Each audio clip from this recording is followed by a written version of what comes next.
大家好，欢迎来到会生活频道。今天我们给大家简单介绍一下如何利用间作种植，使您同一块种菜的土地的产量加倍。间作用专业的术语来讲，它是一种立体农业种植操作方法，是指在同一块土地上面把两种或多种作物同时播种，利用种植空间和不同作物生长的特点来达到土地产量成倍的效果。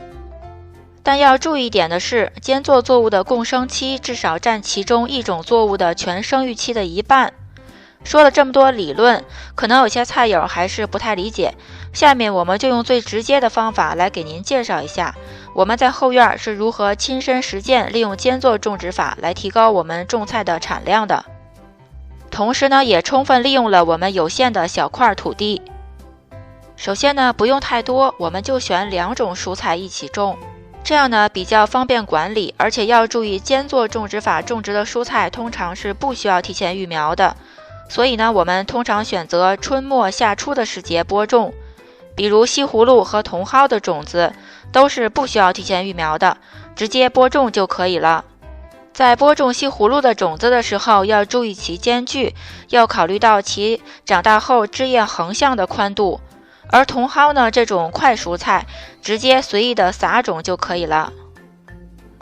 那么西葫芦从播种到它的茎叶长大，直至第一个瓜采收，通常需要2个半月的时间，而茼蒿呢，通常在1到1个半月就可以采收了。就这样定期对其浇水施肥，管理过了1个月多一点的时候，我们就开始陆续采收茼蒿。等把茼蒿完全采收干净的时候，那么地上剩余的西葫芦枝叶也完全展露了出来。所以呢，就是说在这个播种的1个半月内，同时完成了茼蒿的生长到采收和西葫芦幼苗期成长的过程，一举两得。下面再来看一下我家院子另外一种间作种植的例子。我们同样把黄节瓜和油菜心按照刚才所讲的相同的办法，在春末夏初的时候播种在另外一块土地内。黄节瓜也是一种夏季短期成熟的瓜，通常从播种到第一个瓜采收大概需要2到3个月的时间。而油菜心呢，同样需要1到1个半月种植之后就可以采收了。在经过1个半月生长之后，油菜心被全部采收，这个时候地上的黄节瓜的枝叶也全部展现了出来。那么可能会有朋友问，这样通过间作种植2种植物都可以产量很高吗？那么给大家看一下成果，这个是收获的茼蒿和油菜心，而这些呢就是陆续采收的西葫芦和黄节瓜，一直采收到秋天都是硕果累累，根本吃不完。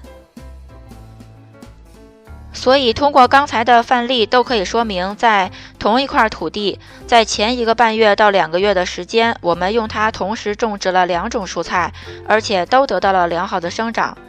从而将您的土地使用率成倍提高。这种方法是对土地种植面积小的菜友一种非常好的解决办法。当然，间作种植法还可以应用到其他很多的蔬菜上面，就不一一举例了。我在这里仅使用我家后院亲身实践的2次种植实例，来给你解释如何巧妙地利用间作种植，提高您同一块土地种菜收获的产量。希望今天的视频对您的种植有所帮助，感谢您的收看，我们下期再见。